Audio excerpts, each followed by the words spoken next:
I am Mike D., and you are listening to the History of Money, Banking, and Trade podcast.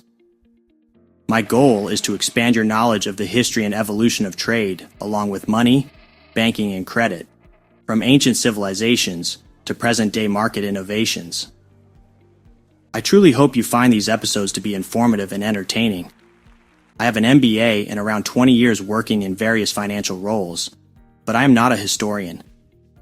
However, I find that if I study the history of financial changes, modern trade, and complex finance is much easier to understand.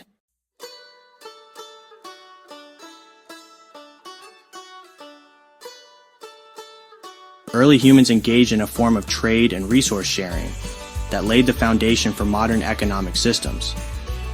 In hunter-gatherer societies, trade and exchange were often based on reciprocity and communal sharing, rather than formal markets or currency. Therefore, goods and services were shared with the expectation that others would return the favor in the future. For example, a hunter who shared meat with the group might receive tools, clothing, or assistance in return. Furthermore, goods were exchanged as gifts rather than explicit bargaining.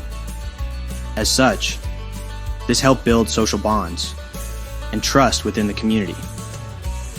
As societies grew more complex, people began to trade goods directly.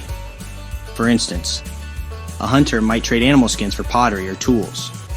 However, barter had limitations, such as the need for a double coincidence of wants, both parties having something the other wanted. Over time, individuals began to specialize in certain tasks, such as tool making, farming, or hunting, which increased efficiency and the need for trade. This specialization led to more structured forms of exchange. In many early societies, resources like food were shared communally. This ensured the survival of the group, especially in times of scarcity. As trade expanded beyond small communities, the limitations of barter became more apparent. This led to the development of credit and currency. Currency came in numerous forms. Furthermore, nearly every culture had their own preferred currencies, from items like shells, or beads, or metals. This early form of trade was crucial for human survival and social cohesion. It allowed communities to access resources they couldn't produce themselves, and fostered cooperation and interdependence. Over time, these practices evolved into the complex economic systems we have today.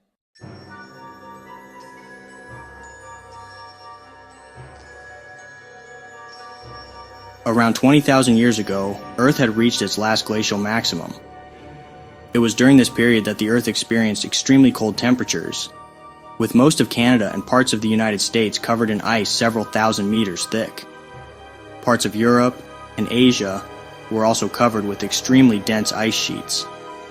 The southern hemisphere experienced large glaciers. However, since there isn't as much landmass, those glaciers tended to be smaller relative to those in the northern hemisphere. As a result, sea levels were about 450 feet, or about 135 meters lower than they are today. This meant a lot of natural land bridges would have been exposed for humans and animals to traverse into territories that are currently surrounded by water today. Australia and the British Isles were once connected their continents, and North America was connected to Siberia.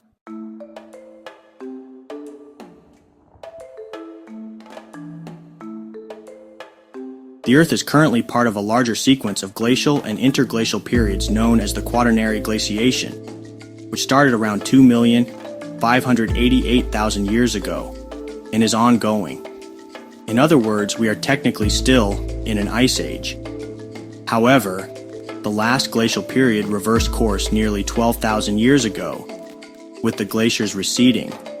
Temperatures rose globally, sea levels rose, coastlines around the world changed, and ecosystems around the world were naturally altered. Most people would typically call it the end of the last ice age. This climate change altered where vegetation could grow and thrive. This also caused humans and animals to migrate to new regions and locations. Therefore, this change of the climate determined the way humans were going to eat, and survive. It was shortly after the reversal of the glacial period that many humans began to turn to agriculture as its primary food source. Agriculture itself has no single simple origin that we can point to.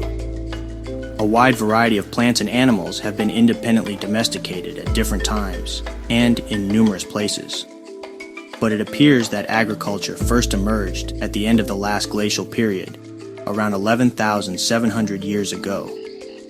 These climatic changes were particularly pronounced in temperate zones.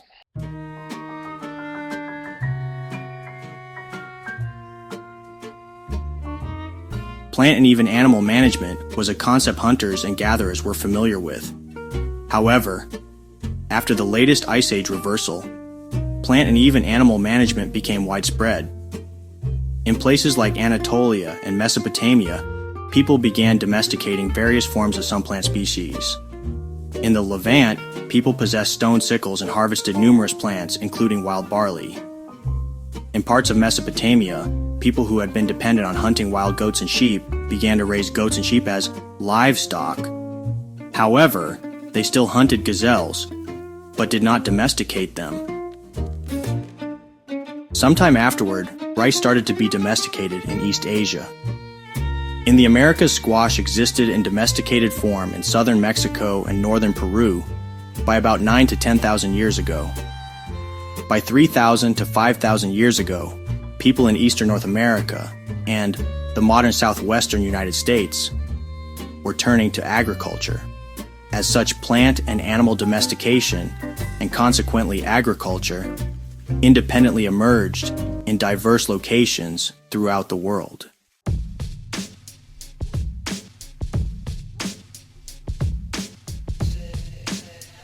The dog may have been the earliest domesticated animal, potentially assisting humans with hunting and food gathering towards the end of the last glacial period.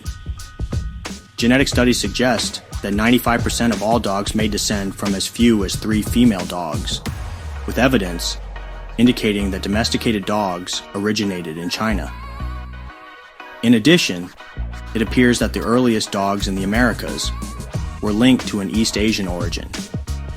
Therefore, dogs may have been part of the earliest waves of human migration into the Americas from Asia. Other animals followed in the domestication sequence, with goats succeeding dogs by several thousand years, soon followed by sheep. While chickens can be found nearly everywhere today, they were originally domesticated in Southeast Asia. Subsequently, larger animals such as oxen and horses began to be utilized for plowing and transportation as beasts of burden. Domestication of animals often required considerable effort over several generations. Herbivores like cows, which graze on grasses, typically proved easier to domesticate due to their low maintenance and non-competition with human food sources.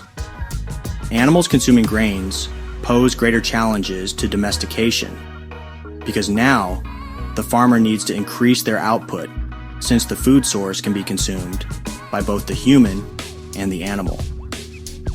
As the farm grows and gets more diversified, complexity grows. Thus, more output is needed to maintain the crop yields and domesticated animals.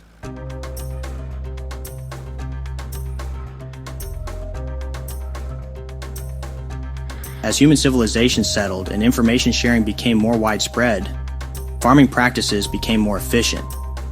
More lands could be farmed, resulting in greater crop yields. These crop yields and animal husbandry techniques resulted in excess food production, which enabled farmers to have the ability to trade the excess crop yields and foodstuffs. This trade eventually evolved into early forms of currencies. Furthermore, this surplus food needed secure storage, leading to the establishment of ancient banking systems, particularly in early Mesopotamian city-states, dating back approximately 5,000 years. Modern scholarship suggests that early trade involved simple gift exchanges to strengthen bonds within communities. These exchanges promoted peace and alliances with neighboring tribes, aiding settlement and cultural assimilation. Feasts from notable events such as chieftains' marriages often included significant exchanges. early human settlements displayed status through generosity and contributions rather than hoarding and accumulation.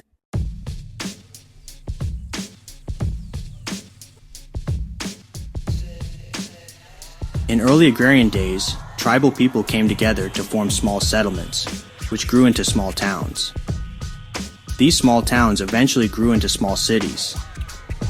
In ancient Mesopotamia, the Greek word for the land between the two rivers, the Tigris and the Euphrates.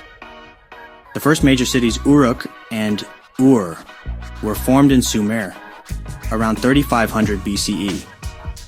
Sumer's location would have been in the southern Mesopotamia plains.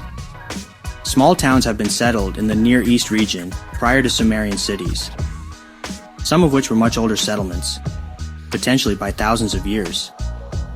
Aleppo in Syria might be 10,000 years old, but these older settlements were small towns, not cities, like those found in Sumer.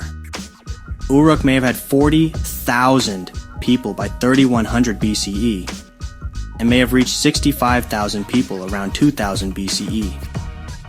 For comparison, Schenectady, New York, Youngstown, Ohio, and Kissimmee, Florida each have approximately 65,000 people.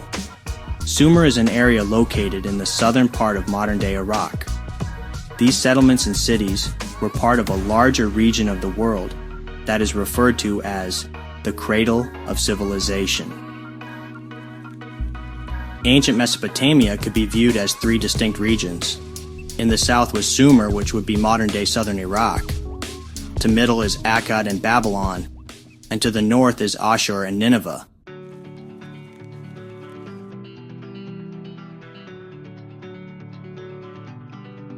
Estimates suggest global populations range from 7 to 10 million, around 4000 BCE, growing to 14 million by 3000 BCE, and reaching 27 million by 2000 BCE.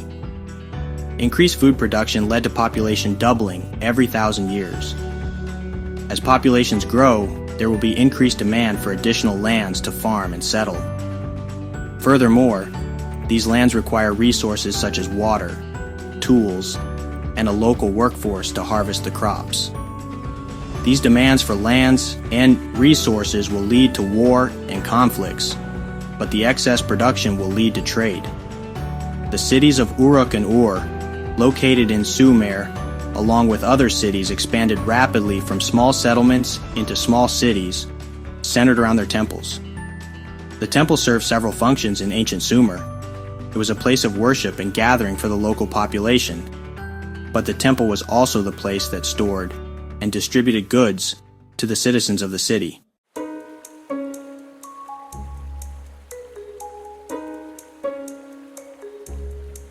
Sumer's land had rich alluvial soil deposited by rivers, consisting of clay, silt, sand, or gravel. Silt helps with water retention and air circulation. However, Sumer lacked resources like copper, tin, stone, and timber, leading them to trade with regions such as Anatolia, the Levant, the Indus Valley, and Eastern Arabia. Increased food production likely drove substantial population growth. As early as the mid-4th millennium BCE, the Sumerians created garrisoned outposts up the Euphrates to help secure trade and then ship goods back to the south into Sumer. However, these outposts were abandoned relatively quickly, as they hadn't figured out a way to maintain a standing army, as it was too expensive. They could send men up north to man the posts, but they couldn't figure out a way to feed, house, and clothe them over an extended period.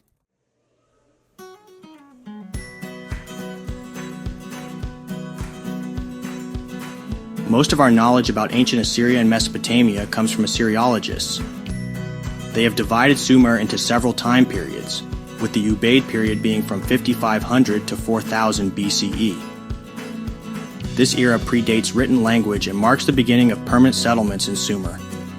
It's believed that West Asian people, who spoke the non-Semitic, non-Indo-European Sumerian language, settled the region.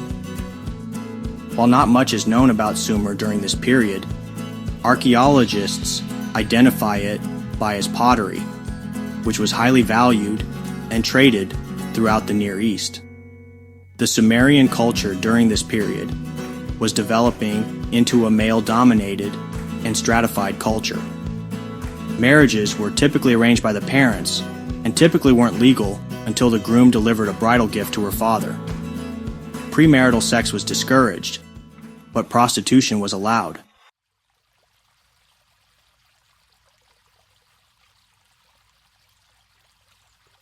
During this period, archaeologists believe the Sumerians used basin irrigation to plant crops, involving a single-family planting in a flooded field. This technique is reminiscent of rice farming. However, basin irrigation is not an efficient method for growing crops. The next classified period is the Uruk period, which runs from approximately 4000 BCE to 2900 BCE. This is when farming productivity collectively increases. This was mainly due to the Sumerians switching irrigation techniques to a more complex form called furrow irrigation, which was a large, complex, and unified structure requiring a dedicated manager in place by the temples or palace to manage large-scale labor projects. Furrow irrigation involves creating small channels along the field's slope. Water is applied to the top of each furrow and flows down under gravity. This period also saw the development of new tools. Combining this irrigation method with tool advancements led to a 500% increase in farming productivity, transforming their society. The surplus in food allowed people to specialize in other crafts, producing non-agricultural products. Sumerians exported excess crops and goods, while temples and palaces reinvested in city-states through defensive structures and irrigation expansion.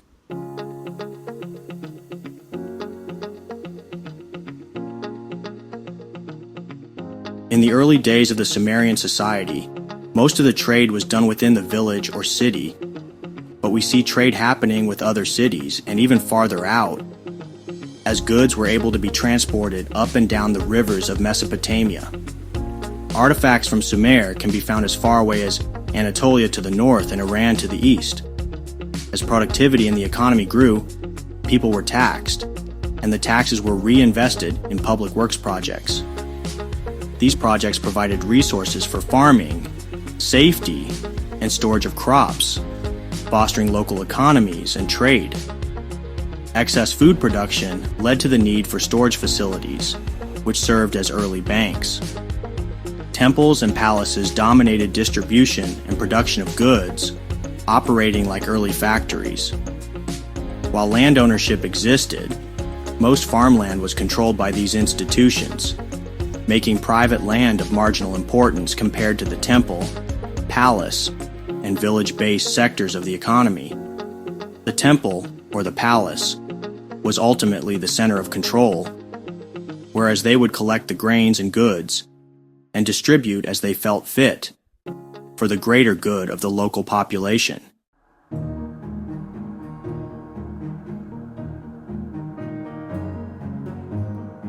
Although private land ownership technically existed, during the days of Sumer, privatized land ownership was not prevalent.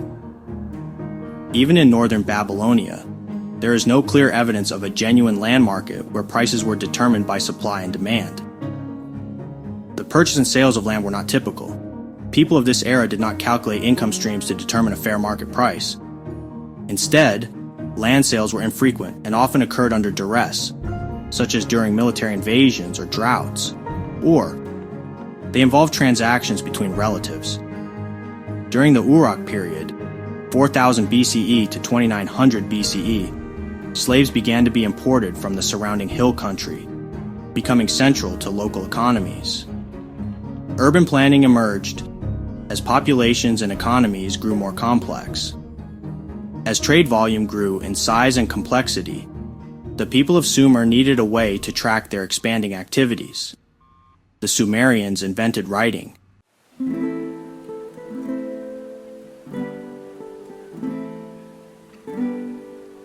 By the time Uruk and Ur became cities, writing was already emerging alongside pottery. Initially, writing consisted of small clay tokens found in Near Eastern prehistoric sites as early as 7000 BCE. These tokens, predating Uruk, were used to record livestock and commodities like barley or honey through simple drawings, making it easy to understand their meaning. The Sumerians later advanced this by using clay tablets instead of tokens. Scribes carved into wet clay tablets with a stylus featuring sharp and round ends, which allowed for the creation of lines and dots before baking the tablets to harden them.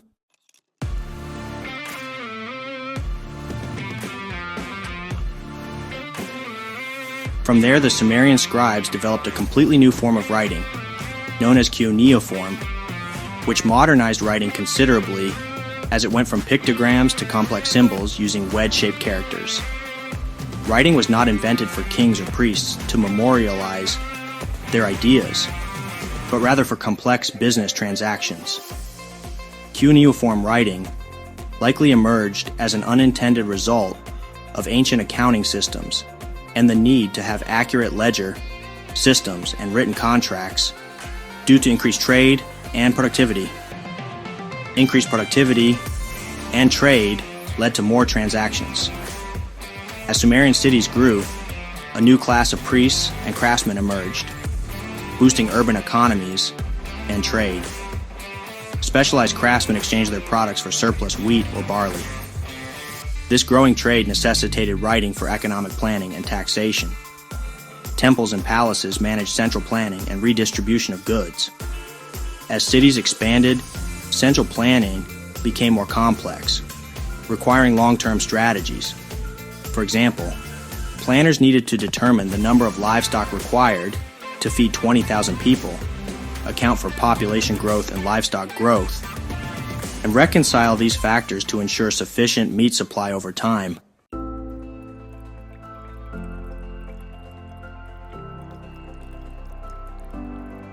The economy in Sumer showed an increase in raw labor forces, including weavers, pottery makers, boat manufacturers, herders, and laborers working with metals and wood. The role of a scribe became highly regarded in Mesopotamia. As such, scribes often came from the affluent classes. To become a scribe, boys had to attend school for several years to learn cuneiform writing, often up to 12 years. Therefore, it would have been nearly financially impossible for a laborer to send their child off to school to become a scribe. Increased productivity in Sumer led to significant advancements and inventions such as the wheel irrigation, the plow and chariots, tools like saws, and even beer. For the evolution of money banking and finance, key advancements in arithmetic and writing were necessary, along with the scaling up of long-distance trade. However, by the end of the Uruk period, climate change ended the wetter and warmer climate. This change severely affected societies, particularly in the Sahara Desert region of Africa.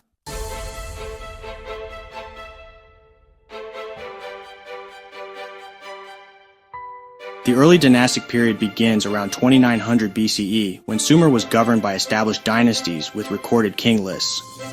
Due to the close proximity of cities, conflicts over resources like water and farmland were common.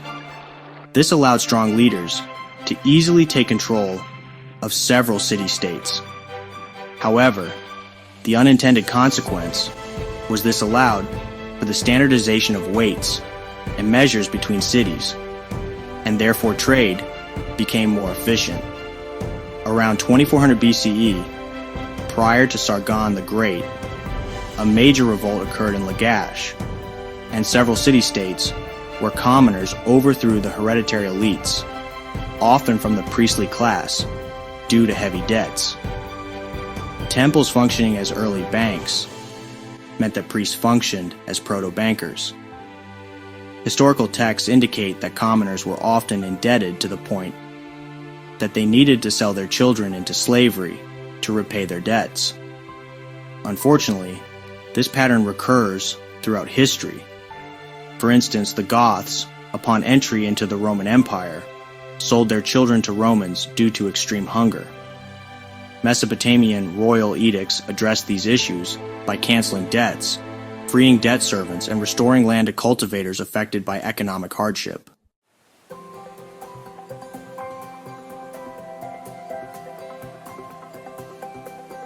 Around 2500 BCE in Mesopotamia is when silver began to resemble an all-purpose form of money. The development of silver as a medium of exchange may have progressed gradually. During the third millennium, economic exchanges in Sumer were facilitated through a redistributive ration systems managed by temples and palaces, along with small credit systems at the local level. A significant portion of rural rents, taxes, and agricultural exchanges were paid in kind using special purpose currencies such as barley or wheat, or through labor services. Hired laborers were often compensated with fixed rations of grain oil or wool. As silver became more widely accepted, it was used for payments based on weight. Furthermore, silver was frequently utilized to settle certain debts. However, silver would not be coined for nearly 2,000 years in Western Anatolia by the Lydians.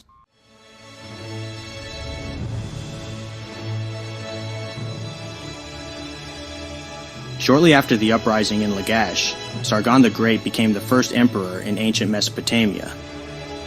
He ruled over all the known city-states from the Persian Gulf to the Mediterranean Sea for 56 years until 2279 BCE. Sargon originated from the Akkadian region north of Sumer and spoke an Akkadian dialect, a Semitic language different from that of the people in Sumer. Both Akkadian and Sumerian languages are now extinct. Scholars suggest that people in Sumer lived alongside Akkadians, indicating that Sumer might have been inhabited by both Sumerians and Akkadians during the 3rd millennium BCE. Sargon is known as the first recorded king to conquer foreign lands, consisting of different languages, customs, and gods. He conquered Elam in the east and Sumer in the south. Conquest is devastating for the conquered. Lives, careers, lands, languages, cultures, and religions can all be lost. For example, when Sargon conquered, he needed to feed and pay his large standing army of 5,500 soldiers. Without a proper way to supply his troops, they waited until harvest to raid and plunder for food and valuables. However, conquest often merges cultures, creating new and improved societies that allow for more scale. This is little consolation if you and your family were maimed, murdered, or left in complete ruin. Sargon's conquest had a major impact that may not seem that important, but he was able to standardize weights and measures across regions. By doing so, he enabled trade to be more efficient through economies of scale, and his army made the trade routes more secure, from the Persian Gulf to the Mediterranean Sea. This meant long-distance trade throughout the Mesopotamian region was made more efficient, safer, and cheaper.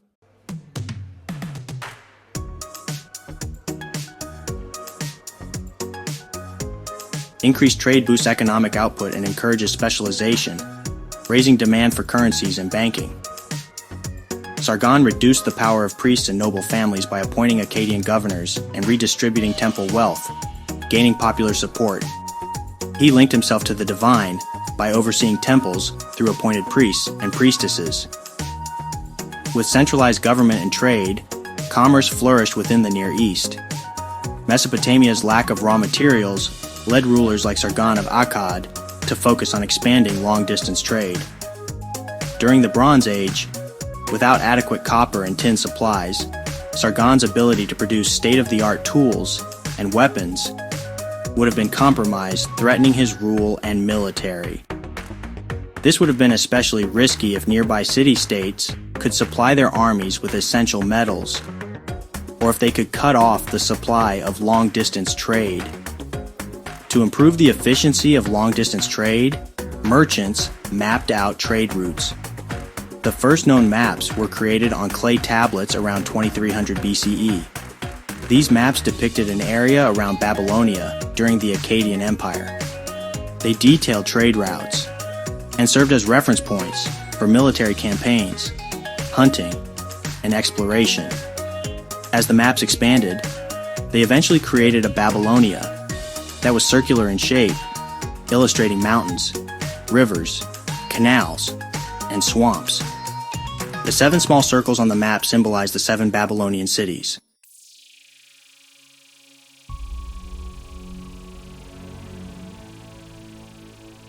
Long-distance trade was flowing in from as far away south in modern-day Bahrain to the north in modern-day Turkey, and as far away as the Eurasian steppe, and from Egypt, and from the east in deserts of modern-day Iran and Pakistan.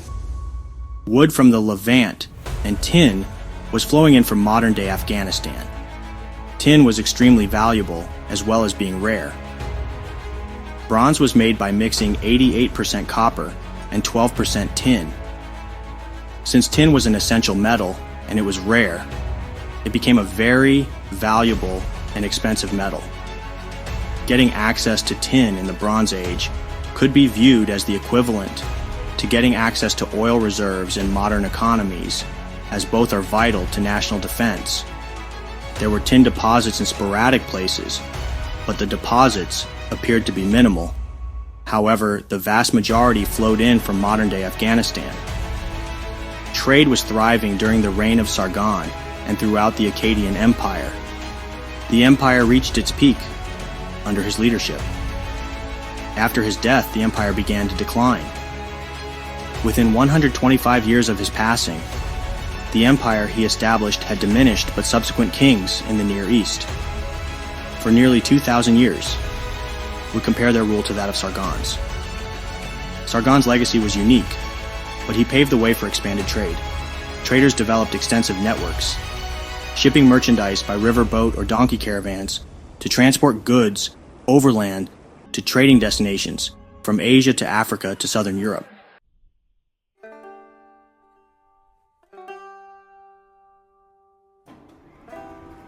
In early Mesopotamian society, temples played a central role not only in religious life, but also in economic activities, functioning as early forms of factories or production centers. One of the key industries managed by temples was textile production, which involved the large-scale manufacturing of clothing and cloth. This industry was predominantly staffed by female weavers, with estimates suggesting that up to 13,000 women were employed in and around temple workshops to produce woolen textiles. These textiles were highly valued and were often exported to distant regions in exchange for essential goods, such as metals like copper and tin, precious stones, oils, and wood. The trade of these goods was facilitated by a class of merchants known as damkaras. These traders often operated on behalf of the temple, acting as intermediaries in the exchange of goods. For example, a damkara might receive finished garments, raw wool, or leather skins from the temple and trade them for copper, ivory, or other desired resources. The trader would then travel to other locations, engaging in further exchanges to acquire goods to bring back to Mesopotamia. The profits from these trading expeditions were often measured in grain or other commodities. Traders were expected to tithe a portion of their profits to the temple to show gratitude for a successful expedition. Even in the case of an unsuccessful venture, tithing was still expected to ensure the success of future expeditions. This practice ensured that the temple consistently received a share of the profits, reinforcing its economic and spiritual authority. The tithes and excess goods produced by the temple were used to sustain the temple workers and fund further economic activities. This system highlights the temple's dual role as both a religious and economic institution, deeply integrated into the broader economy and trade networks of Sumer and Akkad.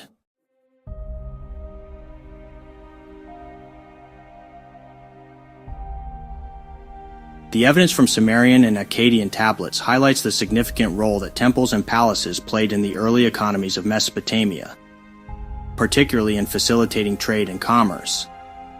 These institutions acted as early forms of banking and financial intermediaries, providing resources such as commodities, rations, and transportation, such as donkeys to merchants.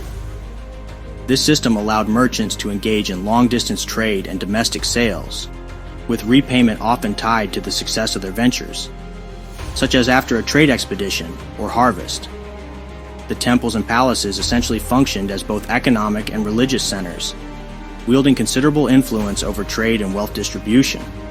By supplying capital and resources, they enabled merchants to operate, but this also meant that economic activity was closely tied to these institutions. Merchants who sought to become entrepreneurs needed to establish relationships with the temples or palaces due to the fact that they acted as gatekeepers, considering they controlled access to resources and capital. Over time, some merchants began to use their own capital, supplemented by investments from private backers who were typically relatives. This marked a gradual shift toward a more diversified economic system, where private enterprise began to emerge alongside the dominant temple and palace economies. However, the Mesopotamian economies remained mixed, as the temples and palaces continued to play a central role in economic activities, and private enterprise was not entirely independent of these institutions. This mixed economic system reflects the interconnectedness of religion, politics, and commerce, particularly in and around Sumer and Akkad. The temples and palaces not only facilitated trade, but also reinforced their own power and influence by controlling economic resources. This early form of economic organization laid the groundwork for more complex financial systems and entrepreneurial activities in later civilizations.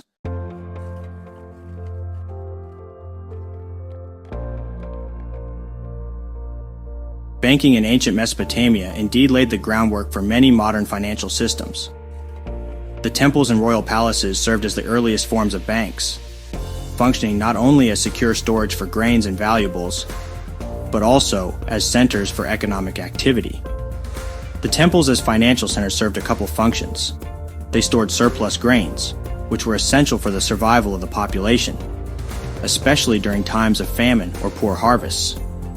This grain storage functioned similarly to a modern bank savings account, where people could deposit and withdraw resources as needed. Temples also stored gold, silver, and other precious items. These materials were often used in trade, as offerings to the gods, or as a form of wealth accumulation. The temple priests acted as early bankers, managing these resources and ensuring their security.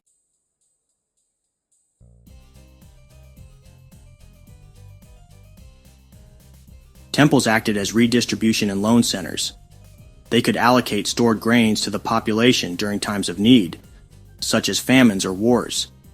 This redistribution system helped smooth out the supply and demand of foodstuffs to maintain social stability and ensure the survival of the city-state. Temples also engaged in lending. Farmers or merchants could borrow grains or silver, often with interest, to fund their activities. This practice is one of the earliest examples of credit systems, which are fundamental to modern banking.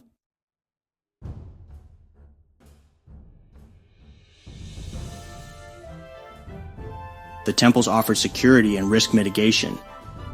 Temples were considered sacred and were often the most fortified structures in the city.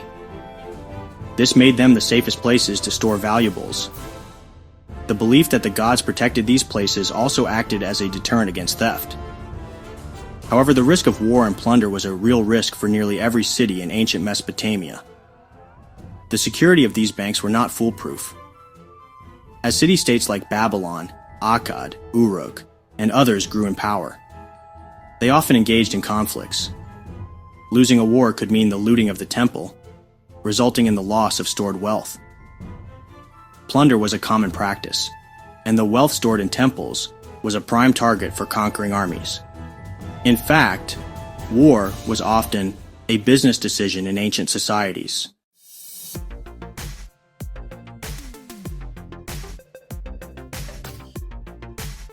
The practices developed in ancient Mesopotamia, especially in places like Sumer and Akkad, laid the foundation for more sophisticated banking systems that emerged later in history. The concepts of deposits, loans, and interest can be traced back to these early institutions. The banking practices of Mesopotamia influenced neighboring civilizations, including the Greeks and Romans, who further developed these ideas into more complex financial systems.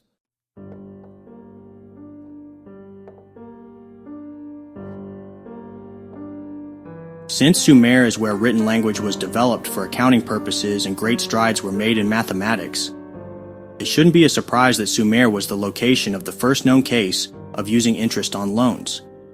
In the Sumerian language, the word for interest was mash. Mash was also the term for calves, baby cows. This was still an ancient society, so society generally revolved around agriculture. Wealth was measured by livestock.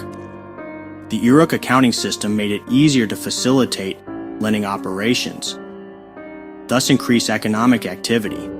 For example, if you lend someone a herd of 100 cattle for 1 year, you expect to be repaid with more than 100 cattle. It is natural to expect a growth rate in the herd during the year, as calves will be born throughout the year. So the natural rate of increase of herd's wealth equal to the rate of reproduction of his livestock. Therefore, interest appears to be natural for a pastoral society. You lend out 100 head of cattle. 6 are born in the year. You get back 106 cattle. You'll have a natural interest rate of 6% for the year.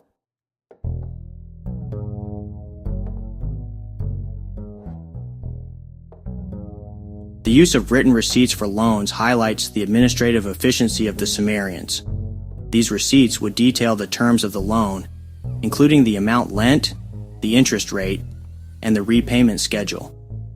This practice laid the groundwork for more formalized financial transactions and record keeping, which are essential for any complex economy.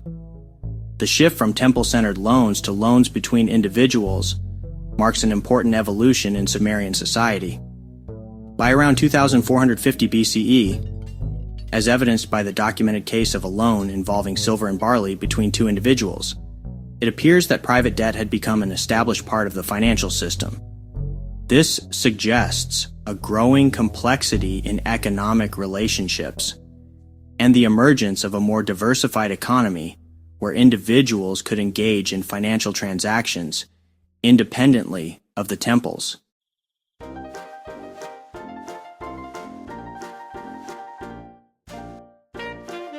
The idea that personal loans may have originated from situations where individuals owed commodities to the temple or palace is plausible. In such cases, if a borrower lacked the required goods, they might seek a loan from another individual to fulfill their obligation. This would have facilitated the circulation of goods and resources within the society, further integrating the economy. Therefore, the Sumerian approach to banking and debt demonstrates an early understanding of credit, interest, and financial intermediation. These practices not only supported their agricultural and economic systems, but also laid the foundation for more advanced financial systems in later civilizations.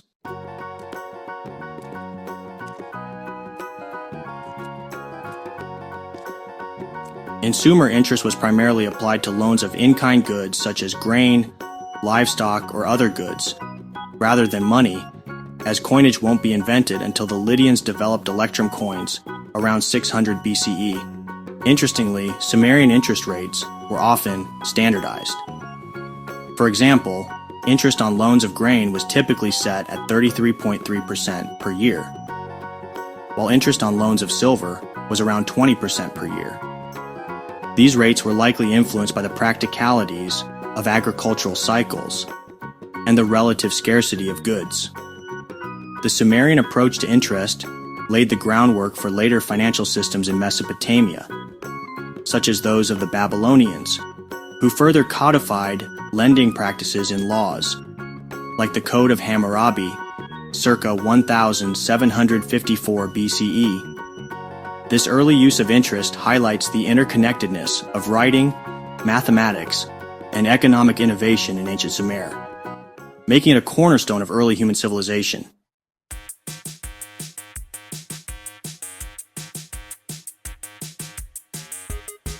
One cannot understate how important this was to the development of finance, productivity, and the economy. Without interest, one would not be incentivized to loan out anything unless they could be compensated for not using their assets for immediate consumption.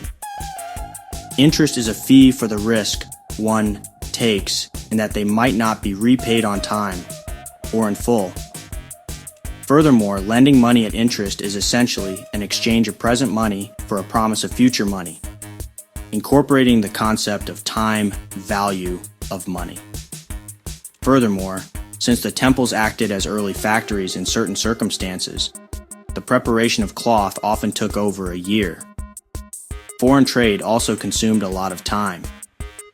Therefore, capital would have been tied up in industry, or trade for long stretches at a time, so the interest rate charged would bear some connection to that time in production and in shipping.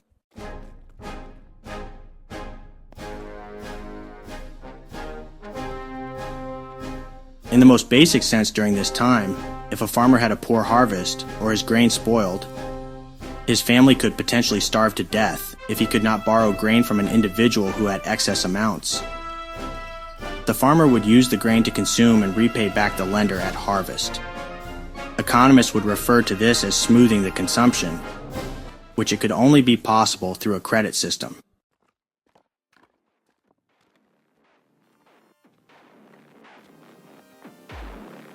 The first documented case of compound interest is documented on a clay cone that is about the size of a pineapple from around 2400 BCE. This clay cone mentions a conflict between the neighboring cities of Lagash and Umma. The conflict escalated to a war over a seized, fertile strip of land between the two cities. The cone indicates that Umma owned the land for 2 generations, or approximately 40 to 60 years. The Lagash ruler eventually retook the land and then called for reparations in the form of back rents with compound interest at a rate of 33.3%, the standard rate at the time. These back rents included compounding interest payments, resulting in Umma owing Lagash 4.5 trillion liters of grain. This is well over 500 times the amount the United States produces, so this is an impossible number to meet. This idea of the compounding interest is based upon the fact that profits from one year would be reinvested back into the farmland for the next year. However, the compounding of interest at 33.3% over 40 to 60 years would indeed lead to an exponential increase in the debt. But the assumptions behind this calculation, such as infinite farmland and seed availability, are impractical. This highlights the symbolic nature of the claim, as the ancient scribes were likely aware of the impossibility of such a debt being repaid. The claim that Umma owed Lagash 4.5 trillion liters of grain was almost certainly hyperbolic. Such a quantity would have been impossible to produce or store, even over centuries. Instead, the figure was likely intended to emphasize the magnitude of Umma's debt and to legitimize Lagash's control over Umma. In essence, the cone was a declaration of dominance rather than a literal financial calculation. By declaring such an enormous debt, the ruler of Lagash was essentially asserting sovereignty over Umma. The cone served as a form of propaganda, legitimizing Lagash's conquest and control of Umma by framing it as the rightful collection of a debt. This practice of using economic claims to justify political actions has parallels in later historical periods.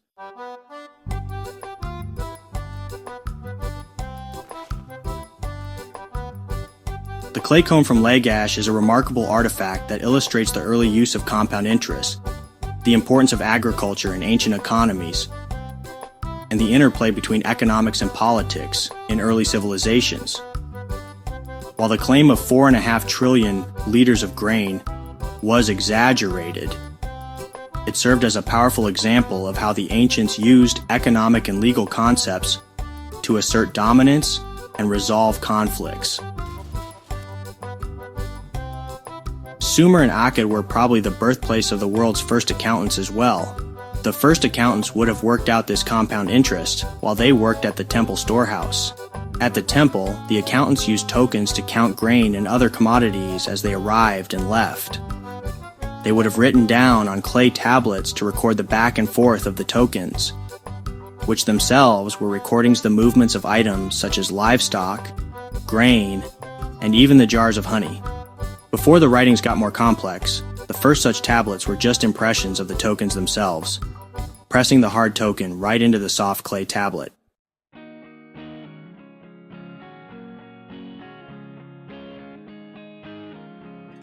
Furthermore, the world's first written contracts were recorded in the temples as well, as they were essentially futures contracts, a record of a future obligation to pay.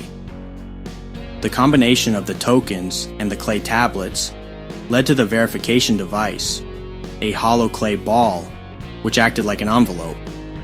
On the outside of the hollow clay ball, known as a bulla, the parties to a contract would write down the details of the contract, including the resources that were to be paid. Formal contracts in previous societies were generally not needed because you knew your neighbors, and a certain amount of trust and social pressures were already in place. So, if one were to break the contract, it could be social suicide if one was living in a small settlement of less than 100 people. As the small towns grew into small cities, a contract was needed because you may not have known the counterparty. Therefore, formalized written contracts emerged as a response to increasing population and societal complexity. As communities expanded, the need for formal agreements became essential for managing transactions, establishing rights, and ensuring accountability. The idea of a contract back in the ancient Sumerian days is an interesting thought. In fact, nearly every single financial instrument today is nothing more than a contract. If you buy a debt obligation or shares of a particular company, what you're buying is a contract. So if you trace the origins of financial contracts to their source, you'll see that they may have originated in ancient Mesopotamia.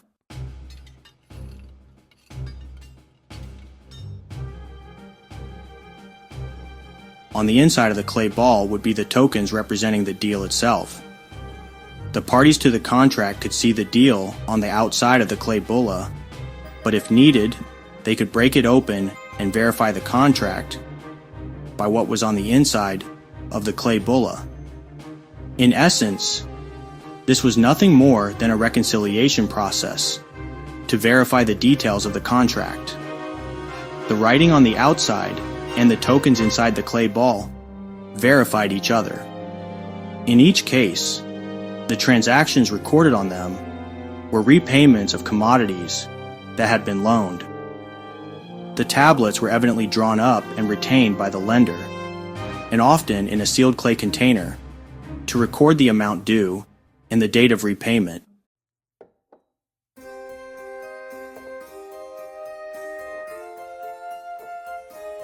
A seal was rolled over wet clay to indicate that the contents were intact.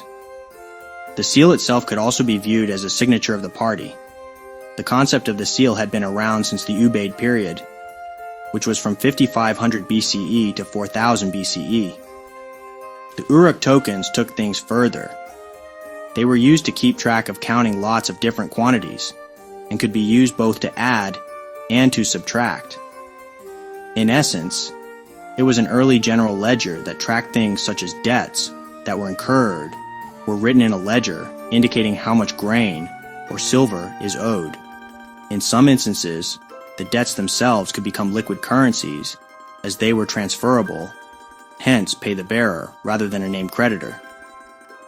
In ancient Sumer and Akkad, clay tablets were issued as receipts for grain or metal deposits at the temple storehouse. These tablet receipts could be transferred among individuals as a form of settling a payment for service or debt. These receipts were used as on-demand currency, whereas the holder of the tablet could demand grain, typically wheat or barley. The tablets can also be used as on-demand silver as well, or whatever the underlying asset was. In other words, these receipts could be exchanged between individuals without the need to exchange the underlying assets, such as wheat or barley or silver. One especially well-preserved tablet, from around 1650 BCE, states that its bearer should receive a specific amount of barley at harvest time. These transactions are not unlike the earlier people transacting using banknotes that are backed by gold or silver.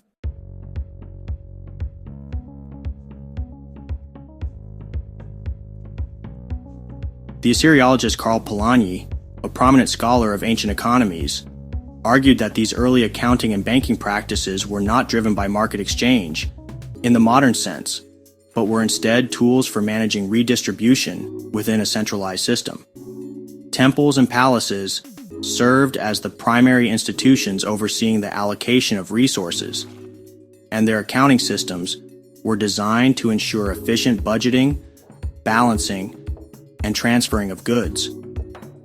This redistribution economy was crucial for maintaining social order and supporting large-scale projects, such as irrigation systems, construction, and military campaigns.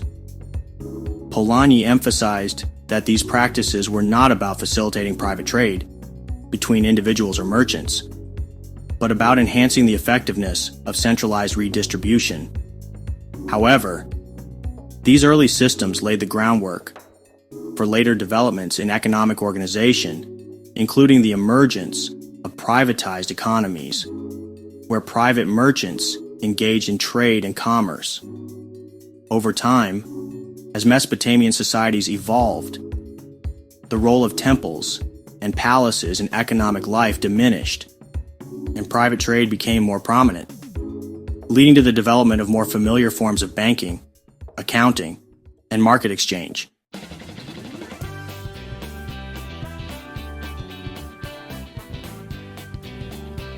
The clay tablets of Sumer and Akkad represented an early form of economic record-keeping and credit, rooted in the needs of centralized institutions rather than private commerce. Polanyi's insights highlight how these practices were foundational to later economic systems, even though they originated in a very different social and institutional context. The tablet recovered near Drahem around 2000 BCE is a fascinating artifact that provides a glimpse into the early development of economic and financial modeling. The tablet's calculations of cattle growth rates, food production, such as milk and cheese, and their value in silver, represent one of the earliest known examples of economic forecasting. This suggests that even 4,000 years ago, societies were developing sophisticated methods to manage resources and plan for the future. The fact that the temple and palace used this model highlights the central role of religious and political institutions in managing economic activities. These institutions likely controlled large herds of cattle and other resources, and such models would have been essential for planning and sustaining urban populations. The tablet's calculations were based on perfect conditions that did not account for cattle deaths or disease and consistent reproduction rates.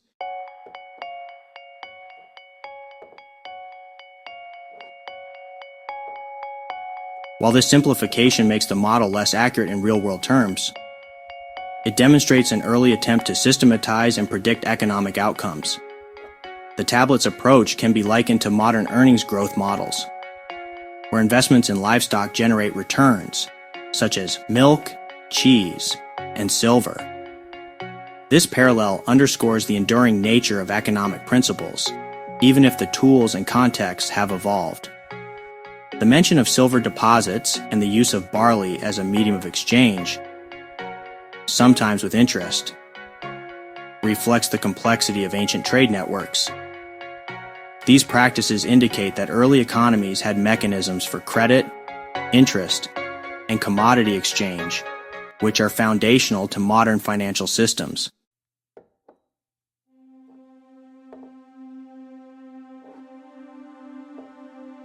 While the tablet's model is impressive, it likely did not account for variables like disease, drought, or warfare, which could drastically affect cattle populations and food production. This limitation mirrors challenges faced by modern economic models, which often struggle to incorporate unpredictable external factors. Drahem, near the ancient city of Nippur in Mesopotamia, was a major administrative and economic center. The tablet's existence aligns with the broader Mesopotamian advancements in writing, mathematics, and record-keeping, which were crucial for managing large-scale economies. The Drium tablet is a remarkable example of early economic thought and planning. It not only reveals the sophistication of ancient societies, but also invites us to reflect on the continuity of economic principles and the challenges of modeling complex systems, both then and now. While modern models are far more advanced, they still grapple with many of the same fundamental issues, such as uncertainty and the need for simplifying assumptions.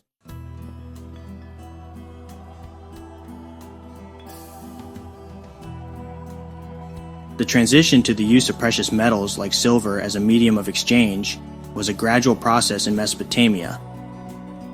The adoption of silver, along with gold to a lesser extent, as money is indeed fascinating because it reflects the evolution of social trust, abstract thinking, and the need for a standardized system of value. Silver possesses several characteristics that made it suitable for use as money. It has durability. It does not corrode or degrade easily, making it a reliable store of value over time. It has divisibility. Silver can be divided into smaller units without losing its value, allowing for precise transactions. It is easily portable compared to other commodities like grain or livestock. Silver is relatively easy to transport. It has scarcity. It is rare enough to have value, but not so rare that it cannot be used for everyday transactions. It has social trust and consensus. Money, including silver, is a social construct. Its value is based on a collective agreement and trust.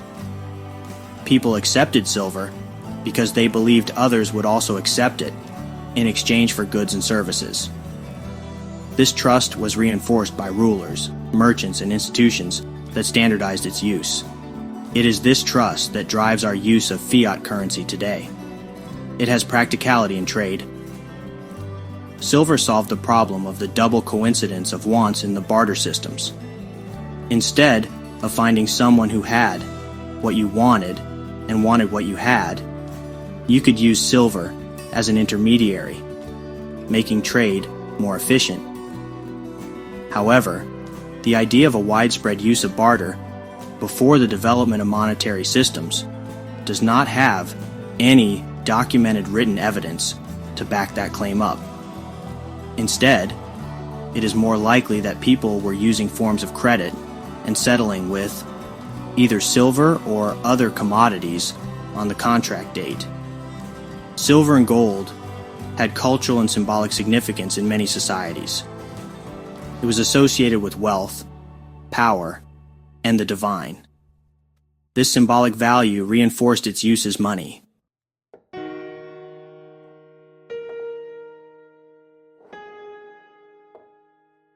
The Sumerians were among the first to develop writing and record-keeping systems. They used tablets to track transactions, debts, and prices. This documentation helped establish fixed values for goods and services, creating a more predictable and stable market system. Silver played a key role in this process because it provided a common measure of value.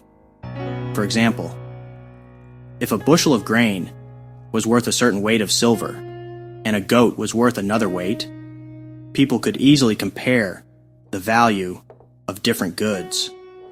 This standardization facilitated long-distance trade and economic growth, as merchants from different regions could agree on prices using silver as a reference.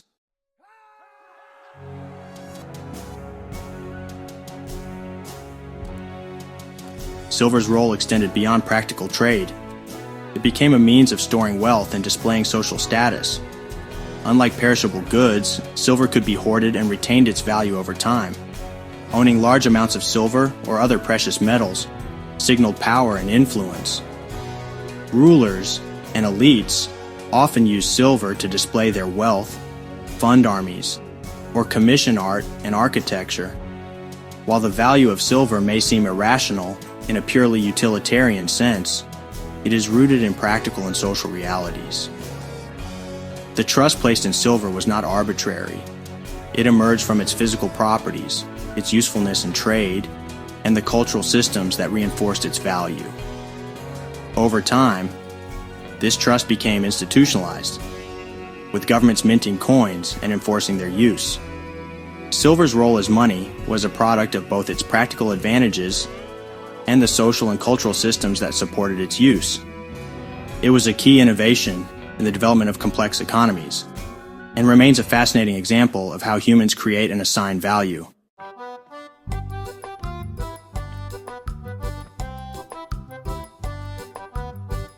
As silver became a more common medium of exchange and measure of value, it facilitated trade and economic growth. However, this also led to increased personal debt, especially among rural populations who might have borrowed against future harvests. The accumulation of excessive debt could have led to social unrest, as it reached unsustainable levels. The central authority, often embodied by the king and his administration, had a vested interest in maintaining social order. Accurate record-keeping was essential for monitoring economic conditions and ensuring that debt levels did not reach a point where they could destabilize society. The palace's ability to measure and manage these records was crucial for effective governance. The rulers of the various city-states did not want another Lagash happening. As rulers were aware of these precedents and sought to avoid repeating such scenarios. The literate nature of Mesopotamian society meant that historical records could inform contemporary policies, allowing rulers to anticipate and mitigate potential crises.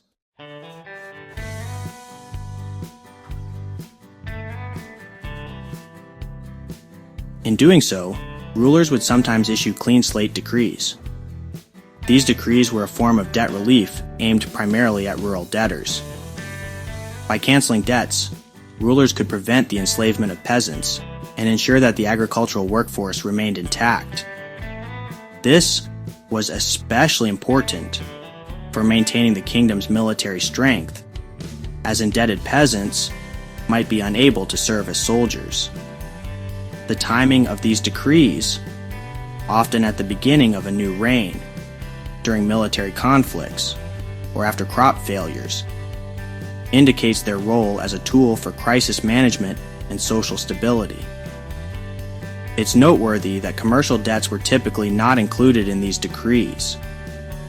This suggests a differentiation between rural and urban economies, with the former being more vulnerable to fluctuations in agricultural productivity, and thus more in need of periodic relief. These decrees were a strategic tool used by rulers to manage economic instability and prevent social unrest. By periodically canceling rural debts, they aim to maintain a stable and productive agricultural base, ensure a ready military force, and uphold their own authority. This practice reflects a sophisticated understanding of economic management and social policy in ancient Mesopotamia.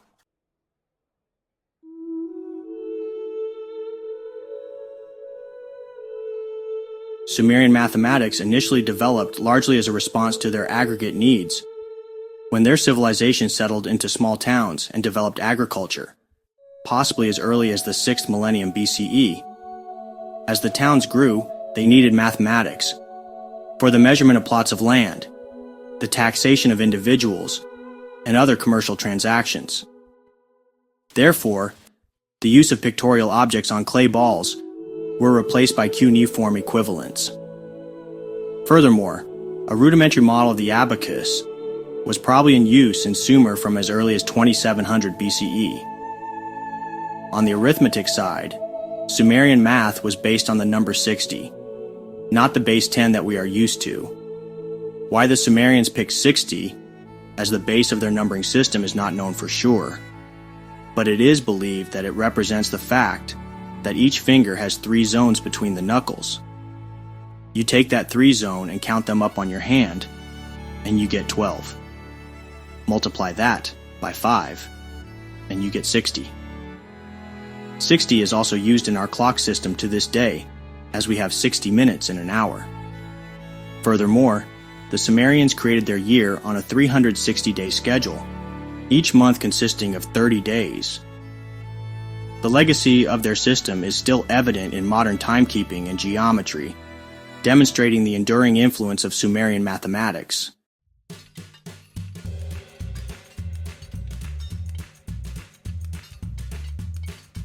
In addition, Sumerian numbers used a true place value system, where digits written in the left column represented larger values, much as in the modern decimal system, although of course using base 60, not base 10.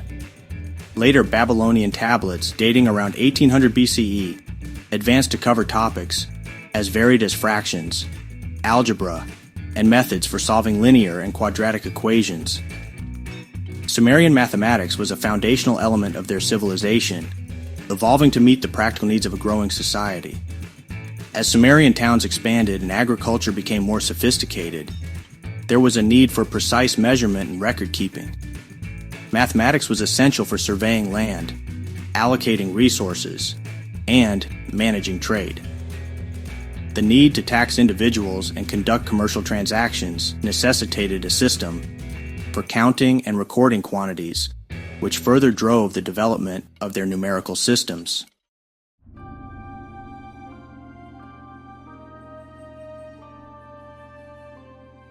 For hundreds if not thousands of years, the settled cities, especially the farmers, feared the shepherds in the mountains.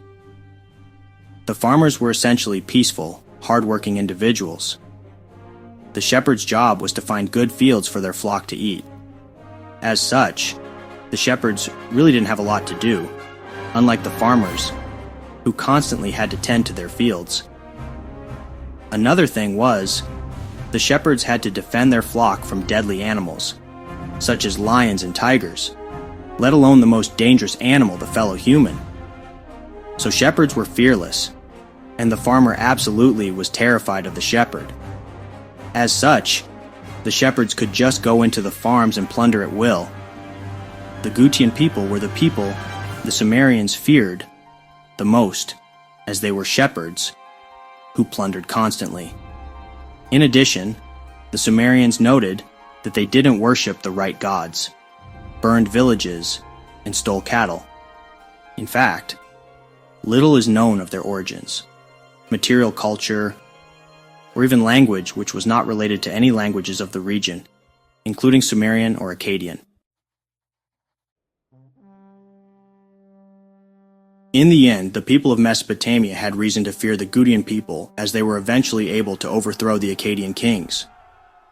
The Gutian period in Mesopotamia is often characterized as a time of decline and disruption, particularly in contrast to the preceding Akkadian Empire, which was one of the first great empires in history, known for its centralized administration, advanced infrastructure, money, and trade.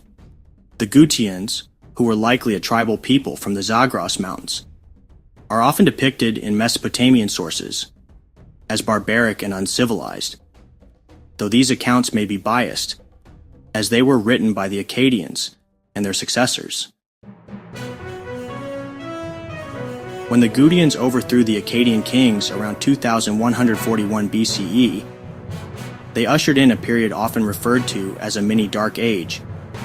This was due to several factors, including the fact that the Gutians were not experienced in managing the complex bureaucratic systems of the Akkadian Empire. As a result, the administration of the empire deteriorated, and the centralized control that had characterized Akkadian rule weakened. The number of written records from this period decreased, and the quality of writing itself regressed. This suggests a decline in literacy and possibly in the institutions that supported scribal education and record keeping. The Gutians were not skilled in the sophisticated agricultural techniques that had been developed by the Akkadians, particularly in managing irrigation systems. This led to food shortages and famine, which in turn disrupted trade and economic activity. The reduction in trade further isolated Mesopotamia from its neighbors, exacerbating the economic decline. The maintenance of infrastructure, such as canals and roads, which were crucial for agriculture and trade, was neglected. This further contributed to the economic and social decline of the region. The Gutian rule eventually came to an end when Utu-Hengal, the king of Uruk, led a rebellion against the Gutians around 2050 BCE. Utu-Hengal's victory marked the beginning of a new era in Mesopotamian history, leading to the rise of the third dynasty of Ur, which sought to restore the glory of the Akkadian Empire and revive its cultural and administrative achievements. The Gutian period was a time of significant disruption and decline in Mesopotamia, characterized by a breakdown in administration, literacy, agriculture, and trade. However, the eventual overthrow of the Gutians by Utu-Hengal paved the way for a revival of Mesopotamian civilization under the Third Ur dynasty. Utu-Hengal ruled the Sumerians until he suspiciously died while inspecting a dam. Ur-Nammu took over and reigned from 2112 BCE to 2094 BCE. His biggest contribution to banking and trade was that he implemented standardized bronze weights that merchants used in the market. And more importantly, he created the Code of Ur-Nammu, which is the oldest known law code surviving today. This law code helped establish a legal code for trade, including setting the standardized monthly temple expenses. He standardized the 1 mina weight and standardized the stone weight of a shekel of silver in relation to 1 mina. Mina is a unit of weight, roughly equivalent to a pound, which was divided into 60 shekels because Sumerian math was based on the number 60. The mina, like the shekel, was also a unit of currency. Other laws include: if a man commits a murder, that man must be killed. If a man commits a kidnapping, he is to be imprisoned and pay 15 shekels of silver. If a man appeared as a witness and was shown to be a perjurer, he must pay 15 shekels of silver. The Sumerians and Akkadians were among the first to develop the concept of the state as a centralized authority to organize society. This included the creation of legal codes, such as the famous Code of Ur-Nammu, and later the Code of Hammurabi, which provided a structured system of laws and justice. These legal frameworks were crucial for maintaining order and facilitating economic transactions. The Mesopotamians pioneered early forms of banking, where temples and palaces acted as financial institutions. They stored commodities, facilitated loans, and managed trade, which spurred economic growth. The ability to lend and borrow was a significant development that led to the expansion of economic activities and the accumulation of wealth. Mesopotamia's strategic location between the Tigris and Euphrates rivers made it a hub for trade. The Sumerians and Akkadians engaged in extensive trade networks, importing raw materials like copper, tin, and precious stones, and exporting finished goods such as woolen garments and grains. This trade not only brought wealth, but also facilitated cultural exchange and technological diffusion. Initially, social pressures and communal activities like public feasts and gift-giving played a significant role in the distribution of surplus. However, as the Akkadian Empire expanded, the palace began to play a crucial role in preserving economic freedom for its citizens. This was a notable contrast to later classical civilizations like Greece and Rome, where such freedoms were often curtailed. The economic and legal systems established by the Sumerians and Akkadians were remarkably stable and effective, contributing to long-term growth. This stability allowed for population growth and improved material conditions, and an overall rise in the quality of life. The success of these early systems surprised many researchers, highlighting the sophistication of the Mesopotamian societies. The practices and standards set by the Sumerians and Akkadians influenced subsequent empires, including the Babylonians, who built upon these foundations to create a regional superpower. The legacy of Mesopotamian trade, law, and governance can be seen in the development of later civilizations, including those in classical Greece and Rome. The innovations of early Mesopotamian civilizations in state formation, legal codes, banking, and trade were pivotal in shaping the trajectory of human history. Their ability to create stable and prosperous societies laid the groundwork for future societal developments and demonstrated the enduring impact of their contributions.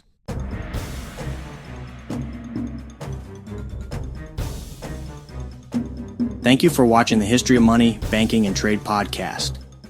If you like what you see and want to donate to the show, you can visit us at patreon.com/historyofmoneybankingtrade or visit our website at moneybankingtrade.com.